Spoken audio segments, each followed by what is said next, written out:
The Brandon Peters Show may contain explicit language and detailed plot points. For more information on the show, stay tuned to the end of the episode.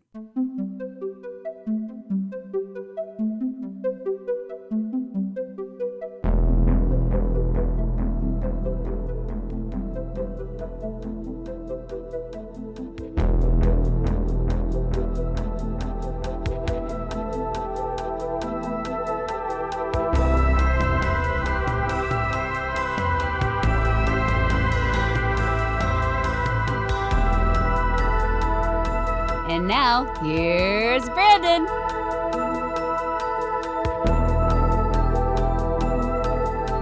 All right, greetings again, boils and ghouls, as the Brandon Peters Spook Show continues its carousel of horror through the first season of Tales from the Crypt. Joining me today for the tale, Dig That Cat, ... He's real gone. From Out Now with Aaron and Abe, we live entertainment variety, and why so blue? It's Aaron Neuwirth. Thank you for having me here to talk all about Tales from the Crypt. I'm happy to be back. Tales from the Crypt. Yes. We are here. Aaron, thank you for joining and being a part of this. It's been a bit since you've been on. I mean, it's weird because we podcast and talk all the time. A lot. Yeah. So it was always like, oh shit, he really hasn't been on an episode proper since Shin Godzilla. Although you're part of the videos, whenever there's like a group video thing, you're part of videos. So, and there's the commentaries, and yeah, so people know who you are. You've got your own side fan base. Okay, good. Yeah. Let me catch my breath on that one. Thank you. Yeah. People listen to the show know who you are, and then I prop up the Out Now with Aaron and Abe, which on the episode prior to this Tales from the Crypt one, I told people to go over there and listen to things over there. So no problem. But Tales from the Crypt, everybody's familiar with this in some degree, especially in our generational area. What was your personal curiosity experience with Tales from the Crypt? You're a little younger than me, so it may not have been as... No, it's, I mean, for me, I seem to certainly, I mean, I knew Tales from the Crypt because I've seen it, but like I seem to exist in an area where the Crypt Keeper was already popular, like beyond if you've seen the show or not. It seems like that was a point in time where kids knew who the Crypt Keeper was, regardless, just because it became its own thing. Like even before like the Demon Knight or Bordello of Blood, it just seemed like that was part of pop culture. Maybe not on the level of like, I don't know, Scooby-Doo or something that's more reasonable for kids to understand. Right. But it just seems like that was like, if you laid out a bunch of like iconic figures of the time that people just happen to recognize, the Crypt Keeper somehow like entered that culture beyond just like, if you know the show, you know who this is. So like I've certainly been aware of the Crypt Keeper, both from just knowing the show and just because it seems like cultural osmosis allowed me to know who the Crypt Keeper was. And he had a Saturday morning cartoon too, so there's that. Yeah. There you go. I mean, I'm sure that I don't know how long that lasted, but I imagine it didn't hurt. Yeah. As far as my connection with the show, my mom loved Tales from the Crypt. She was big on genre and horror and everything. So she loved Twilight Zone. She loved Outer Limits, and so Tales from the Crypt came on. She loved that too. She loved the Crypt Keeper. She did a great Crypt Keeper laugh. She's like far better than whatever I just offered up. And I assume every guest that's on this is required to do. That was in the contract that we all signed for Brandon Peters Crypt Keeper Week. So just to let the listeners know, behind the scenes, we all have to do Crypt Keeper laugh, or else he doesn't have a song anymore. But no, my mom was a huge fan of it. So that naturally, when it was available and she'd be watching it, I would have the opportunity to watch it as well. So I have a scattered memory of some of the episodes. Like, when did the show start? 89, right? 89, so, yep. Yeah. June of 89. So granted, I was 3, but it would play in reruns and syndication or what have you. So like over time, I eventually saw more. I can't say I've seen all the Tales from the Crypt episodes. That's more or less a lot of scattered images and scattered memories of certain episodes. I know there's one involving like a brain surgery. I imagine there's probably a few involving a brain surgery, but there's one particular I can think of where there's a joke, the guy dies or so. Like, I don't know. Like, it's too vague and too far along ago for me to know exactly what it is.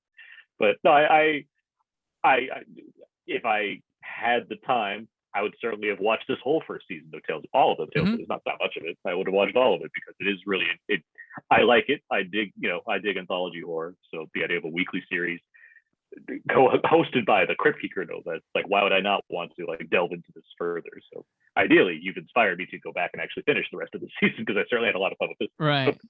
Yeah, and it sucks that access just isn't there for it. You'd think it'd have been on HBO Max, but yeah, it's not there. And I was speaking with Katie Rife. She said, with all the talent involved in this, it might be an issue with when it comes to streaming and how you're gonna foster that. But I mean, it's been on DVD. It's never been on Blu-ray, but something's up with it. But I don't know. It's kind of it seems like an easy like Shout Factory acquisition for their TV thing, whatever. But whatever. It is what it is. I mean, they got Bordello of Blood and Demon Knights. I mean, that seems like a no-brainer. Right. Dennis Miller got his little check. There you go. Yeah, cha-cha. You just bounce right in, bounce right out of there. No interviews. Right. I have the DVD. I caught those glitches that happen when you can get like something expensive for like $10. I got the complete series on DVD for $12. I was like, is it going to ship? Is it going to be real? Is it going to be DVD-Rs? No, it was a real deal. So I lucked out on that one time. But like commentaries or anything? Or there's some bonus. There's some featurettes. I don't think there's any commentaries, but there's some featurettes. Bobby Z didn't chime in on his episode. No. There's Crypt Keeper intros made for the DVD that are on there. Oh, that's nice. So I could dig that. So he should come back, guys. Like we should make of the petitions that need to happen, that obviously always lead to exactly what you want. We should definitely make one that bring the Crypt Keeper back. Like it's just not even necessarily Tales from the Crypt, just the Crypt Keeper. Just the Crypt Keeper. He could host random shows. He could host he could sell like Bud Light. He could sell Bud Light or something. He could be one of those ad people. Oh, I'm thinking bigger. No, like every October, whenever they have like The Voice or Idol or any of those shows, they should replace Nick Cannon or whoever the fuck with the Crypt Keeper for a month. There we go. Just have him hosting these shows. What do you think, Christina Aguilera? Like, I just want to see this happen. Welcome to The Voice. American Ninja Warrior, where he like reads a bunch of texts about this inspiring story about some like person that like lost a leg in the war, but also somehow found their courage to do American Ninja Warrior. The Crypt Keeper should be in charge of all of them. Tonight on The Bachelor. Exactly. Give a pile of roses to someone. Right. They're wilted. It's a rose between two thorns. Yeah, he'd make those good puns. Let's bring back the Crypt Keeper. He should host a number of game shows. The Masked Singer, whatever. Just put him on. There you go. I agree for sure. I know right now, by the way, that listeners are just nodding there. It's like, yes. The Crypt Keeper should come. This guy's speaking truth right here. We should have the Crypt Keeper everywhere. Let me pull up change.org and I will get link that it going. Link it to like human trafficking. Like, yeah, we should have the Crypt Keeper back. Also, we should do something about human trafficking. But really, in addition to that, the Crypt Keeper. Oh gosh, yes, that's where we're going here. That crossover appeal. Yes, human trafficking, Crypt Keeper. Red light, green light. All right. So I brought you on. We're going to do Dig That Cat. ... He's real gone. It's directed by Richard Donner, written by Terry Black, starring Joe Pantoliano, Robert Wool, Gustav Vintas, and Kathleen York, and is about a bum who displays his ability to resurrect himself. This is, I like seeing where these people, because Tales from the Crypt, big names behind the camera, big names in front of the camera. I'm like, where were they at this time? They took a break to go shoot this little horror anthology thing.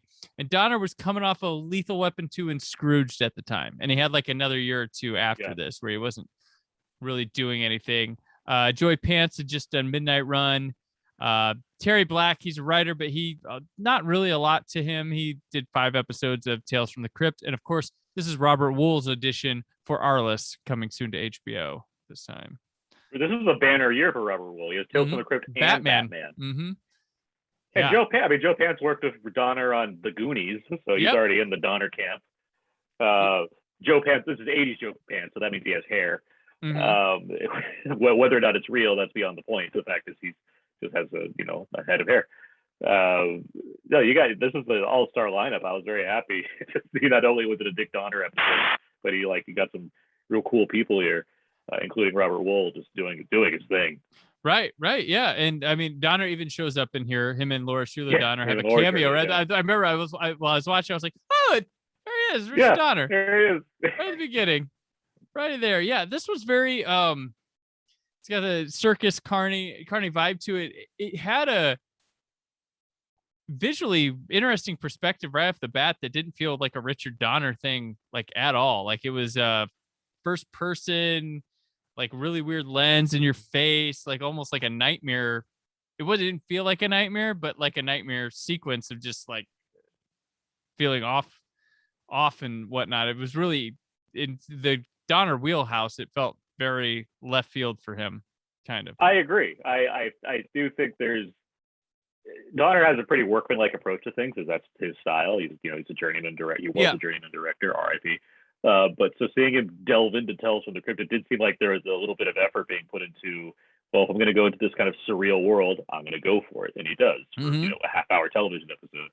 And I think in general, the carny atmosphere, I don't know if carny is horrible slang, the carnival atmosphere, I do think that lends itself to using things like fisheye lenses or just like stuff that kind of puts you off kilter, just because of it's kind of a natural place for that when it comes to carnival people, fortune tellers, clowns that you can't trust, like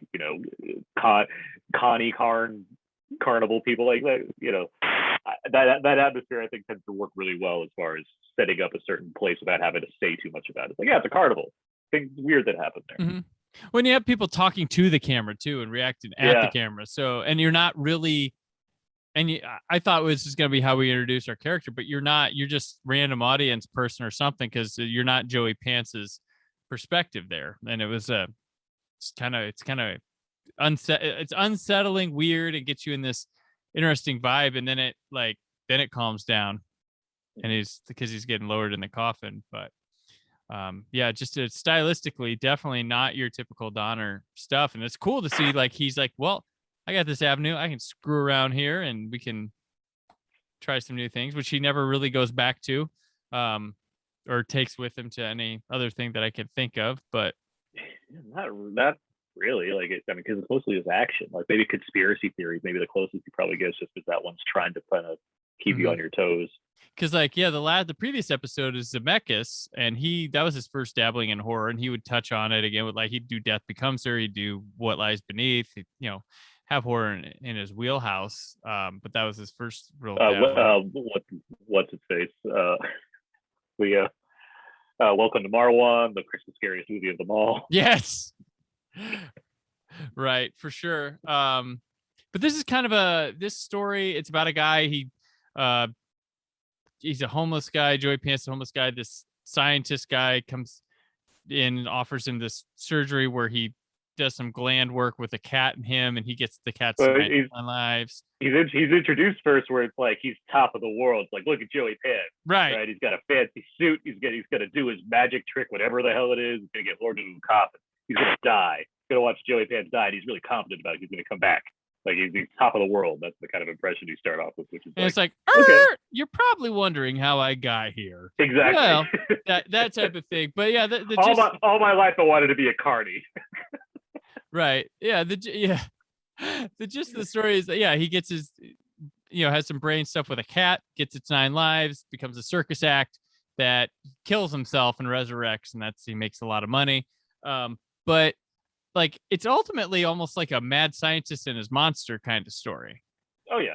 But the monster's got very good communicative skills and overtakes the master. But definitely this falls into oddly. It took me a second. I was like, it wasn't until after I'd watched it, I was sitting on it for like a day. I was like, oh, it was a mad scientist story. Like it didn't really hit me. But I was like, yeah, it was definitely. Yeah, because he's not like a Frankenstein monster. He's just like a guy. But yeah, it does traffic in the mad scientist territory, and I like the I mean, it's not like I'm looking at these for the science whatsoever, but it is funny. It's like I have an idea where if I put a gland from a cat in you, as we all know, as is apparently medically proven, cats have 9 lives. They have 9 lives. Yep. So we can extend your life by 9 because guess what? We put a gland in you, and that's just how it works. Right. Well, the interesting thing is I think going from all these, because I've seen them all now, going through this, when especially the first season, these are definitely, it's like a different time, definitely making TV and stuff. And these are meant to be like, they're adapted from comic books, 1, and 2, they're just like quick hits. You watch it, you get the gist of what they're trying to get across, and then you go home and you don't think about it. You don't podcast about it 30 years later and dissect. You whatever, Red Shoe Diaries, Taxi Cab Confessions comes after it, you're done. Like there's a lot of Red Shoes cast is off the chain. You gotta get the company, yeah. Yeah. But like they get the firm details there. The show only has like 28 minutes, and I think a lot of times too, with now, like we get so detail driven and stuff that these tight little things, that's just like, that's not important. We can do this surgery. Cats have 9 lives. It's true. Just go with it. And that's what you got to do. It's such a fun thing to accept. Cats have 9 lives. Like, sure. That's not just an expression. That's cats legitimately have 9 lives. We have found it out. We have done this. I killed a lot of cats, so let me tell you, they kept coming back. Then I killed it the 9th time. He's still not back yet. I haven't buried him, but I don't think it's going to happen. I've attached a lot of wires to him to make sure I'm monitoring at all times. Yeah. Smells terrible in my place. But also part of Tales of the Crypt is dark comedy. So that fits into the comedic aspect. Of course cats have 9 lives. And we get to see it's a very like, this is like post Reanimator. This is very like Stuart Gordon level. Yeah, definitely. Yeah. Without the super amounts of gore. But he has many different deaths. Like when he first wakes up, he gets shot to prove it. And I wrote them all down. Yeah, gets shot, drowns. Right. Yeah, shot, drowns, hanging. There's a car crash. Shot, electrocution, arrow in the heart, knife in the back. Yeah, it's buried. And it's varying degrees of disturbing nature and stuff like that. I wondered. So he'll become this carnival act where people watch him die and come back. And there's 2 of them where like they offer an audience member to kill him. And I'm like, whoo, that's a bit, would you be like, yeah, I'll murder this guy? Like the gleefulness of the audience to like the people that come up versus like a guy that's like, I guess blind. And he's like, and because he has to take off his glasses and that doesn't work. Then you have like a hunter and his son. Right. And he pays $1,000 to do it. And then, like, it's we need to back up though. We need to back up to this. Well, I'm not going in any order. I'm just hitting. But fair enough. It's just the idea is he's done the successful surgery where it's like, okay, we did it. You have the cat gland in the back of your head now. You have extended your life, sir. Praise to me, Dr. Emil Manfred. I've done it. I'm a genius. What can we do now to this miracle of science? What's the best way that we could secure more funding? We could take it into research, like let them look at this and examine, or you could go to the local carnival and convince a carnival master to give us a show that we could do where we could presumably make a bunch of money because everyone would just be dying to see you die. Like, it's such a fun job. All the money's in the carnival. Money off of this? All the money's in the carnival. Like, and they're making like $50,000. Like, what kind of carnival is this? I mean, if this is like 1834, maybe, or but the carnival thing is like that must be success in the eyes of the homeless guy. But he's with a wealthy scientist. Well, apparently not wealthy scientist because he's trying to make carnival money. He has just enough money to pay bums and buy cats. Like that seems like his budget on this thing. Right. Yeah, he takes like what 60% of it, and Joey Pants gets 40. Mm-hmm. But you can only do this act like 8 times. Can you put more cat glands in there and get additional lives? That's the real question. Once he runs out of do you get refills? We need to be jotting down these specific questions. Right. How much money do carnivals make? Because we could just quit our jobs, Brandon. We could join a carnival. It'd be way easier. For one thing, we could. I don't know. We could like swallow a chicken. Like that's probably fine. We can practice that. We can work. That's another podcast. Swallow chickens. Carnicast. Carnicast, 2022. But yes, how much money do you make in carnivals? Can you refill your cat gland lives? Oh, of course, Kathleen York's character who comes in here, she's immediately drawn to Joe Pants. Like, this guy dies, I need to go out with him. That's hot stuff. So I need to hear about her backstory. This is her, because it's all part of a ruse. Like, yeah. Like she turns on him, and I'm like, wait, where'd this come from? Just now? Like 7 lives later? Yeah, she like stabs him and takes his money after they're together and did all this stuff. Like, there's a part where she pays off a cop to keep his body there. Like, and also she does the death in like the way where he comes back the quickest. Like, there's points where so that's the other thing too. Every time he dies, depending on the death, sometimes it takes longer for him to resuscitate. Resuscitate is a word that's used very often because that's what that's what Arlen keeps saying. Resuscitate. But so like when he gets electrocuted, it takes like a day for him to like come back from that for whatever reason. Yeah, he's almost That's not involved. the time when she runs away. Yeah. That's not the time that she runs away with his money. She's just, I guess he has to earn a lot. She's waiting that cash to get up there. There's a high mark there. There's a mark. She's like, when he hits that, I'm out. Yeah, it's like cash cab or Deal or No Deal, except with the person that dies for on purpose. Right. It's exact. Besides that part, it's exactly like those things. To a T, yes. That's what I'm saying. Crypt Keeper and Ben Bailey put them on a show together to make this work. Oh, for sure. He also he kills the scientist. He kills the doctor because after the car crash. Kills him with the car crash. And because he wasn't getting enough money. So he wanted it all for himself. He takes out the cut, all of it. Steals what he has already, takes a cut, and he gets down. If I had an issue with this, we don't see enough of him using the money. No, we don't know. He's got kind of rubbed me the wrong way. I was like, he's got a sweet trailer. Even if he got a sweet trailer. Even if it's just him buying a bunch of booze, I wanted to see him like use some of this money. Like, it's like, what are you doing with all? Like, I guess that you're saving and you're going to do something eventually, but it would have been nice to see him like put on a little more airs. You know, I guess they only have 28 minutes or whatever. Right. He's saving up. They're gonna get out. Like, maybe they're going on a getaway when he gets to the. Well, yeah, that was the play. Where they're gonna go like he was even saying like some island or something. They're gonna go to like after one last job. Yeah, her stabbing cost him money. Like, when that's one less show that he can do because she stabbed him, and that's kind of harsh. She should have waited. And Robert Wool, like, every performance he has a different outfit. Yeah, like what? That's crazy. Like, Robert Wool was riding off that Batman high. It's like, look, I've been on a fancy movie set.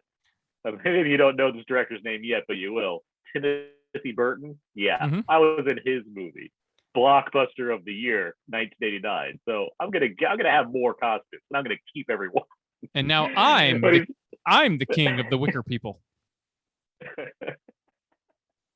But he's fun here. He's really big. Like, and he's generally a pretty big performer. He's Arliss, but no, he gets into being like this carnival man who is all about like the show and the money and everything, and he like has a big like welcome to the show, welcome to all this. Right. He's like is he wearing an earring? I think he has an earring. He's got earring. Like, and he'll have different facial hairs and stuff. Yeah, he has the different facial hairs. For it's definitely something I haven't like seen him play. It's a camp Robert Wool character. Yeah, very camp. Yeah. As opposed to just like hammy, he's like campy. There's a difference. Yeah, and Kathleen York's your typical floozy type person to play with. So I guess in stereotype, we're supposed to figure she's capable of what she's doing. I just figured she was really into Joey Pants, and that would be her downfall. But nope, she had ulterior motives all along. That shocked me because I was like, "What? Oh, okay." A smarter cookie than we realized. She got out. She got the money, and the good morality play. The fun thing here is that as he's doing the wraparound of him being in the coffin, doing the buried alive thing, he realizes, oh crap, one of that cat's lives was taken when I had the surgery, so I'm actually on life number 9, and I'm not going to come back. Yeah. As he's being buried alive. He died from a case of bad math.